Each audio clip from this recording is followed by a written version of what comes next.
విడు మొరటోడు అని వాళ్ళు వీళ్ళు ఎన్నెన్ని అన్న పసి పిల్లవాడు నవ్వాడు.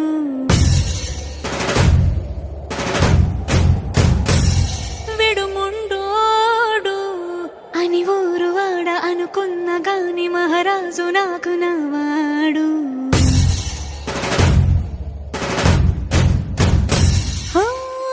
మాట పెడుసైనా మనసులో వెన్న రాయిలా ఉన్నవాడిలోన దేవుడెవరికి తెలుసును నాకన్నా.